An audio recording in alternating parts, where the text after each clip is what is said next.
দেবভূমি ভারতে যুগে যুগে অবতার রূপে জন্মেছেন স্বয়ং ঈশ্বর। এমনই এক দিব্য জীবন যার সাথে কথোপকথনে সেই সাক্ষাৎকার তুলে এনেছিলেন শ্রী মহেন্দ্রনাথ গুপ্ত। শ্রী গদাধর চট্টোপাধ্যায় হুগলি জেলার কামারপুকুরে জন্মগ্রহণ করেন এবং পরবর্তীকালে দক্ষিণেশ্বর কালী মন্দিরে কঠোর সাধনায় সিদ্ধিপ্রাপ্ত হন। তার নাম হয় শ্রী শ্রী রামকৃষ্ণ পরমহংস। শ্রী শ্রী রামকৃষ্ণ কথামৃত শ্রী রামকৃষ্ণের বাণীর অমৃত। ইহা একটি বাংলা 5 খণ্ডের রচনা, যা মহেন্দ্রনাথ গুপ্তের কথোপকথন। শ্রী শ্রী রামকৃষ্ণ কথামৃত একটি পবিত্র ধর্মগ্রন্থ হিসাবে অনুসারীদের মধ্যে সম্মানিত। আপনারা শুনছেন দেবভূমি ভারত।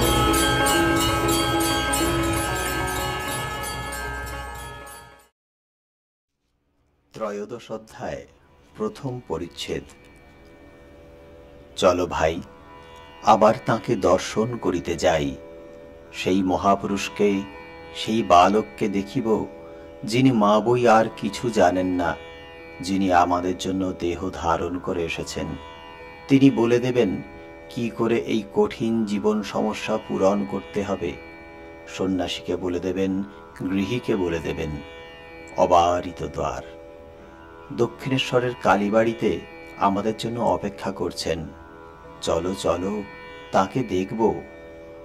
অনন্ত গুণাধার প্রসন্ন মূরতি, শ্রবণে যার কথা আঁখি ঝরে। চলো ভাই, অহেতুক কৃপা সিন্ধু প্রিয় দর্শন, ঈশ্বর প্রেমে নিশিদিন মাতোয়ারা সহাস্য বদন শ্রীরামকৃষ্ণকে দর্শন করে মানব জীবন সার্থক করি। আজ রবিবার, 26শে অক্টোবর 1884, হেমন্তকাল, কার্তিকের শুক্লা সপ্তমী তিথি, দুপ্রহর বেলা। ঠাকুরের সেই পূর্ব পরিচিত ঘরে ভক্তেরা সমবেত হইয়াছেন। সে ঘরের পশ্চিম গায়ে অর্ধাচন্দ্রাকার বারান্দা। বারান্দার পশ্চিমে উদ্যান পথ উত্তর দক্ষিণে যাইতেছে। পথের পশ্চিমে মা কালীর পুষ্পোদ্যান, তারপরেই পোস্তা, তৎপরে পবিত্র সলিলা দক্ষিণ বাহিনী গঙ্গা।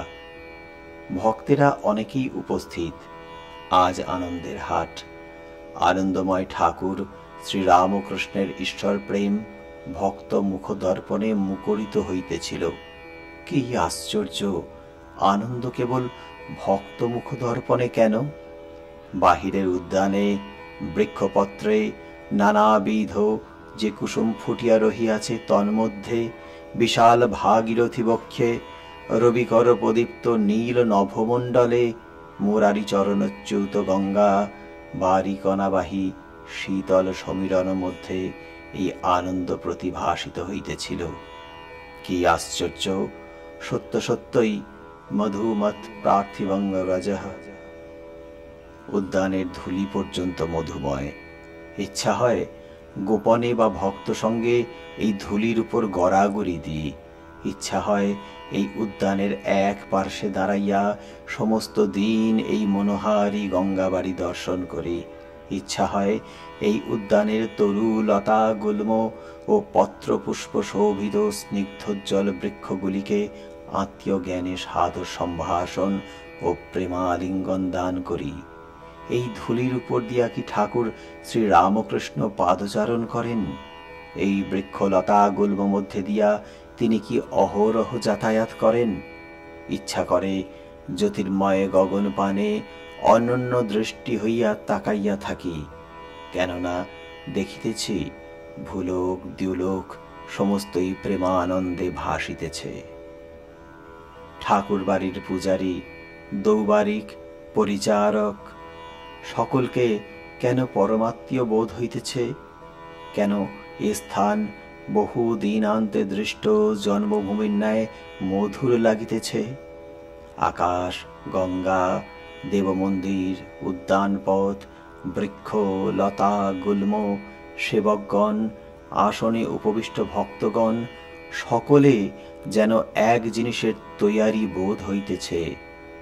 যে জিনিসের নির্মিত শ্রীরামকৃষ্ণ, এরাও বোধ হইতেছে সেই জিনিসের হইবেন। যেন একটি মোমের বাগান, গাছপালা, ফল, পাতা সব মোমের। বাগানের পথ, বাগানের মালি, বাগানের নিবাসীগণ, বাগান মধ্যস্থিত গৃহ সমস্তই মোমের। এখানকার সব আনন্দ দিয়ে গড়া। শ্রী মনমোহন, শ্রীযুক্ত মহিমাচরণ মাস্টার উপস্থিত ছিলেন।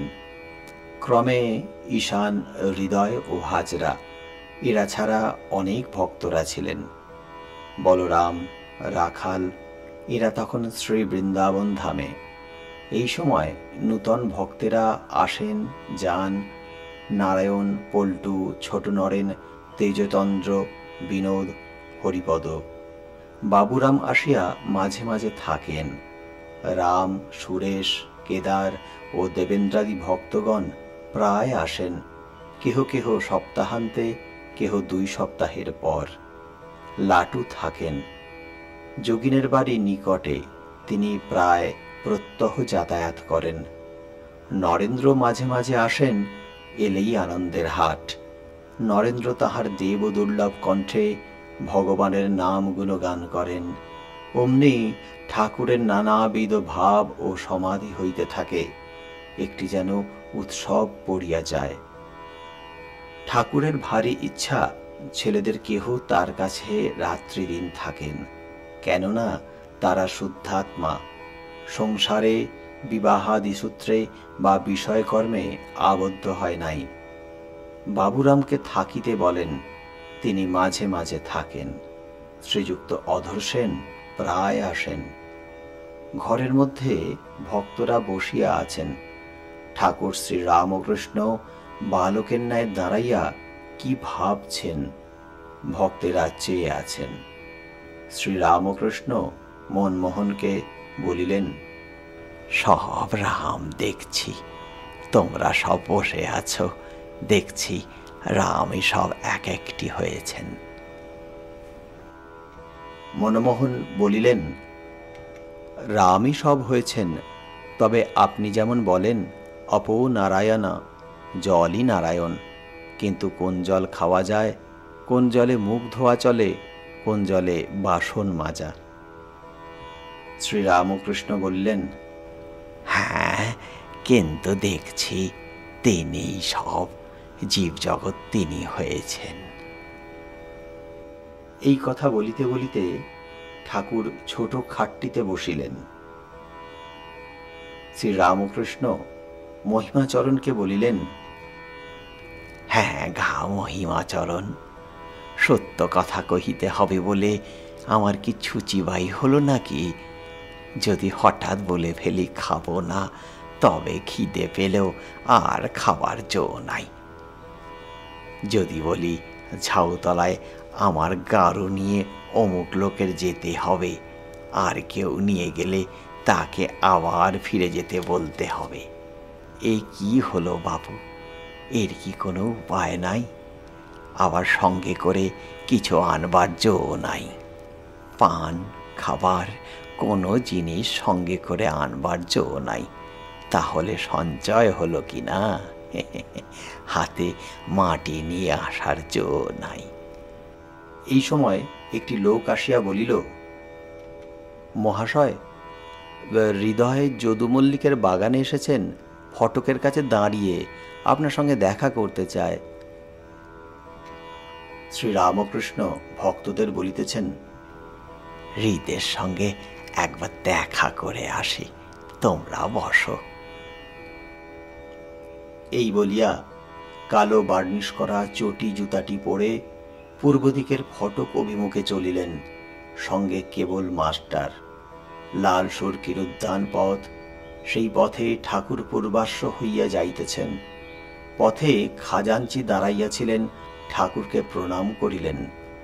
দক্ষিণে উঠানের ফটক রহিল, সেখানে শস্ত্রবিশিষ্ট দৌবারিকগণ বসিয়াছিল। বামে কুঠি, বাবুদের বৈঠকখানা। আগে এখানে নীলকুঠি ছিল, তাই কুঠি বলে। তৎপরে পথের দুই দিকে কুসুম বৃক্ষ, অদূরে পথের ঠিক দক্ষিণ দিকে গাজীতলা ও মা কালীর পুষ্করণীর সোপানবলী শোভিত ঘাট, ক্রমে পূর্বদ্বার, বাম দিকে দারোয়ানদের ঘর ও দক্ষিণে তুলসী মঞ্চ। উদ্যানের বাহিরে আসিয়া দেখেন যদুমল্লিকের বাগানের ফটকের কাছে হৃদয় দণ্ডায়মান।